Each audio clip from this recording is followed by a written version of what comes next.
Good afternoon students.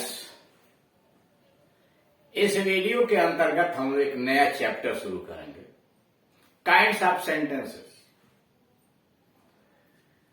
और वह भी कंस्ट्रक्शन के आधार पर, बनावट के आधार पर।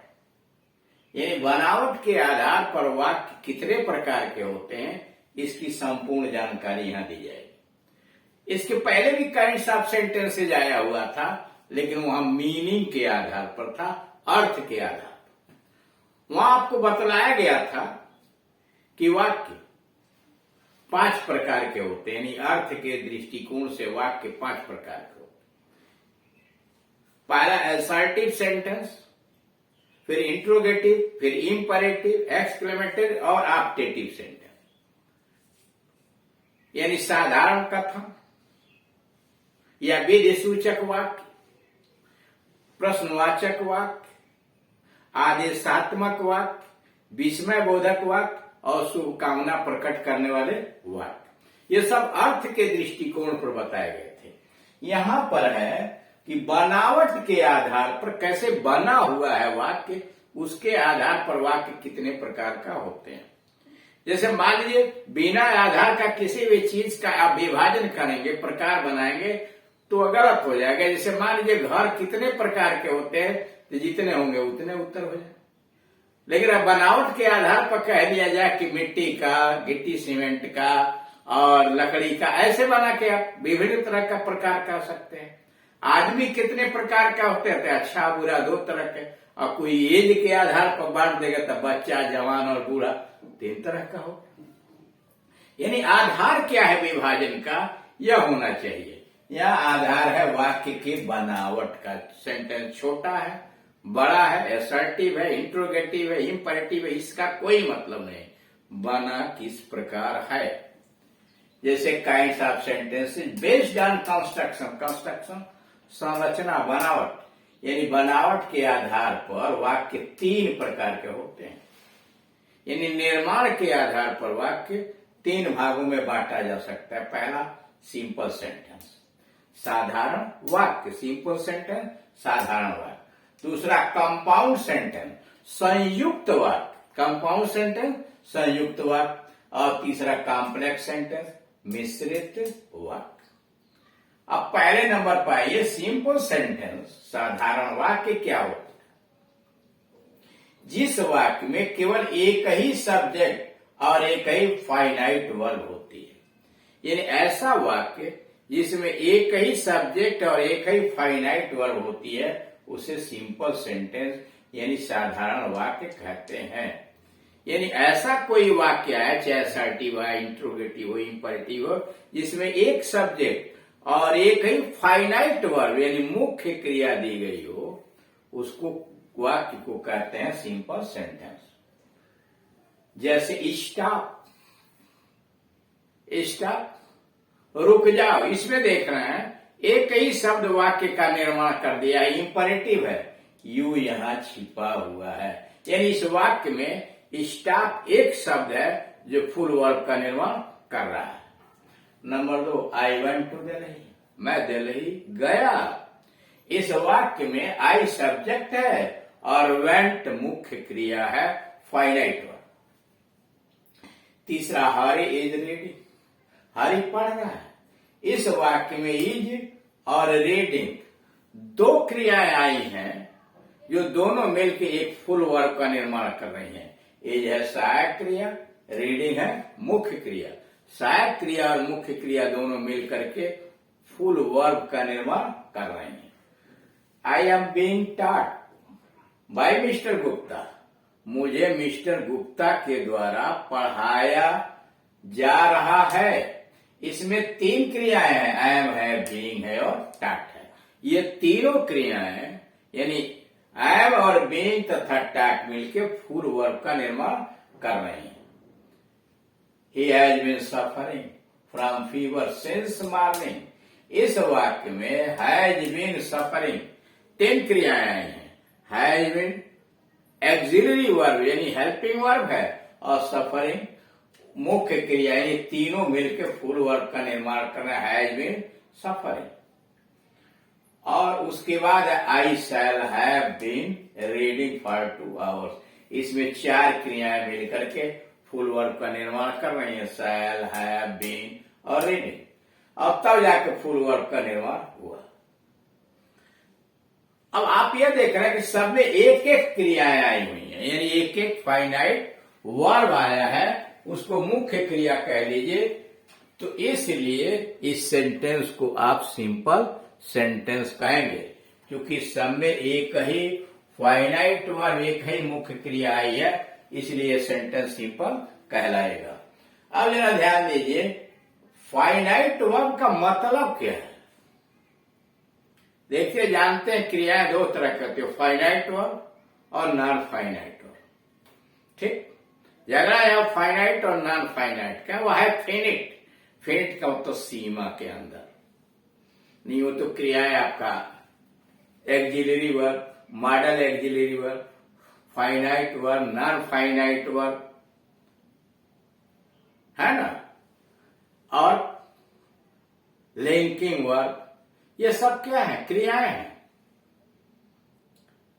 उसमें नॉन फाइनाइट वर्ब यानी क्रिया का वह रूप, इसी को डबल फॉर्म ऑफ स्पीच कहते हैं, यानी वह क्रिया का वह रूप जो 2 काम करता है, वर्ब के साथ साथ कुछ और काम कर देता है, उसको नॉन फाइनाइट वर्ब कहते हैं। वो मुख्य क्रिया नहीं होता है। इसके अंतर्गत आता है पार्टिसिपल, जिरंड और इन्फिनिटिव। अब यहां ध्यान दीजिए, दिया हुआ है he goes to play hockey, वो हॉकी खेलने जाता है। इस वाक्य में जरा देखिए, गोज जो है यह फाइनाइट वर्ब है, टू प्ले इन्फिनिटिव है। अब कहेंगे क्यों है, अभी थोड़ी देर में समझा रहा है। गोइंग टू द हिल, पहाड़ी पर जाकर, ही सा ए टेम्पल, उसने एक मंदिर देखा। इसमें गोइंग क्या है, प्रेजेंट पार्टिसिपल है। बिकॉज ऑफ बीइंग इल, बीमार होने के कारण, बिकॉज ऑफ बीइंग इल, बीमार होने के कारण, he could not come, वो आ नहीं सका। बीइंग क्या है, जिरंड है। he goes to play cricket, वो क्रिकेट खेलने जाता है। यहाँ गोज क्या है, मुख्य क्रिया यानी फाइनाइट वर्ब है, और टू प्ले क्या है, यह इन्फिनिटिव है, ट्रांजिटिव भी है उसमें, इसलिए कि इसका ऑब्जेक्ट आगे आया है, टू प्ले इन्फिनिटिव है। यह उद्देश्य बता रहा है, एडवर्ब का काम कर रहा है, साथ ही साथ वर्ब का भी काम कर रहा है, इसीलिए इसको डबल पार्ट्स ऑफ स्पीच कहते हैं। He went to play cricket, वह क्रिकेट खेलने गया।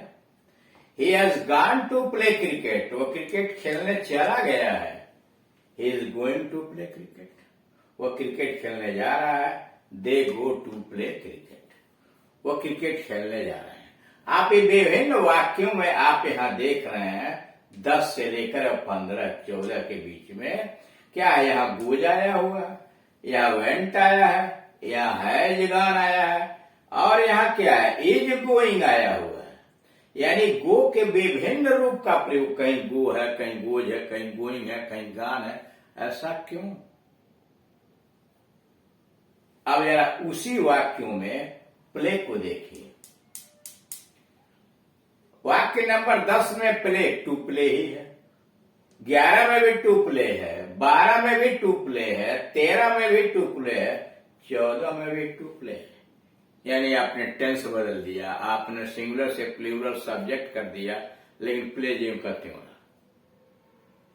अब इसी से आपकी परिभाषा बन जाए, क्रिया का वह रूप, यानी क्रिया का वह रूप जो अपने सब्जेक्ट के अनुसार रूप बदलती है, वह कहलाती है फाइनाइट वर्ब। यानी सब्जेक्ट सिंगुलर है तो क्रिया प्लूरल सिंगुलर होगी, अगर सब्जेक्ट प्लूरल है तो क्रिया भी प्लूरल होगी। यानी क्रिया का वह रूप जो अपने कर्ता के अनुसार रूप बदलती है और टेंस के अनुसार रूप बदलती है, उसे कहते हैं फाइनाइट वर्ब। और क्रिया का वह रूप जो टेंस के अनुसार और कर्ता का कोई प्रभाव नहीं पड़ता है, उसे कहते हैं नॉन फाइनाइट वर्ब। फिर समझिए, क्रिया का वह रूप जिसके ऊपर सब्जेक्ट का तथा टेंस का प्रभाव पड़ता है, उसी के अनुसार वह हर टेंस में रूप बदलती है, सब्जेक्ट के सिंगुलर प्लूरल के आधार पर बदलती है। लेकिन क्रिया का वैसे को कहते हैं फाइनाइट वर्ब, यानी जो रूप बदलती है कर्ता और टेंस के अनुसार वो फाइनाइट वर्ब।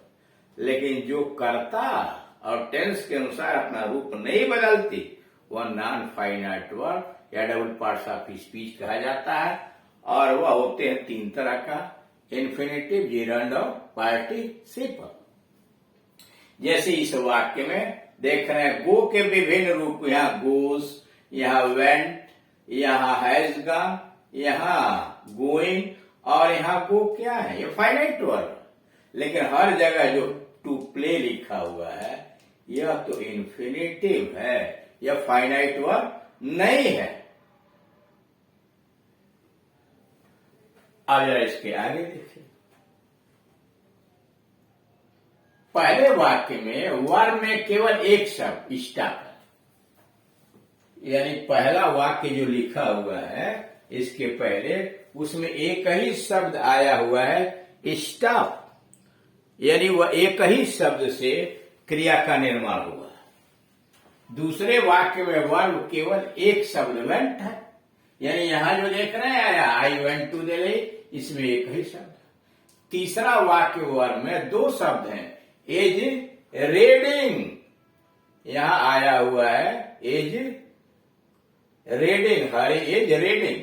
अब इसमें क्या है, इज और रीडिंग के संयोग से फुल वर्ब इज रीडिंग बन जाएगा।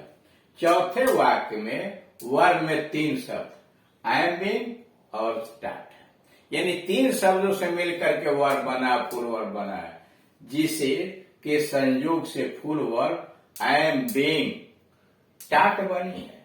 यह वाक्य पैसिव वॉइस है। पांचवें वाक्य में वर्ब तीन शब्द हैज बीन और सफरिंग है, यानी पांचवें वाक्य में वर्ब तीन शब्द हैज बीन और सफरिंग है, जिनके संयोग से full verb has been suffering बने हैं। छठे वाक्य में वर्ब में चार शब्द शैल हैव बीन रीडिंग बना हुआ, यानी चार शब्द हैं, शैल है, बीन और रीडिंग। अब जरा नोट देखिए, फाइनाइट वर्ब के अंतर्गत non finite forms of the verb अर्थात इन्फिनेटिव, जेरंड, पार्टिसिपल नहीं आते हैं, वही जो बताया गया। यानी फाइनाइट वर्ब के अंतर्गत जेरंड हुआ, इन्फिनेटिव हुआ या पार्टिसिपल को नहीं गिना जाता, वो नहीं आते। जैसे he has come here to read, has come तो फुल वर्ब है, लेकिन रीड यह इन्फिनेटिव है। इस वाक्य में टू रीड इन्फिनेटिव है, फाइनाइट वर्ब नहीं है। हियरिंग द नॉइज शोर सुनकर द बॉय वोक अप, इस वाक्य में मुख्य क्रिया वोक अप है। हियरिंग क्या है, यह प्रेजेंट पार्टिसिपल है। और इस वाक्य में देखिए, he was beaten for telling a lie, झूठ बोलने के लिए उसे पीटा गया। इसमें टेलिंग क्या है, जीरंड है, और मुख्य क्रिया क्या है, was beaten है। यानी आपने सीधे देखा, कोई भी वाक्य जो छोटा या बड़ा हो, जिसमें एक सब्जेक्ट और एक वर्ब आई हुई हो, मतलब फुल वर्ब, सहायक क्रिया से नहीं मतलब कि अब चर्चा जैसे शैल हैव बीन रीडिंग, ये चार शब्दों से बना, लेकिन कहलाएगा एक ही फुल वर्ब, यानी इसमें एक ही फाइनाइट वर्ब होती है, वो सेंटेंस सिंपल होता है। और अगर एक से अधिक है तो सेंटेंस कंपाउंड होगा अथवा कॉम्प्लेक्स होगा।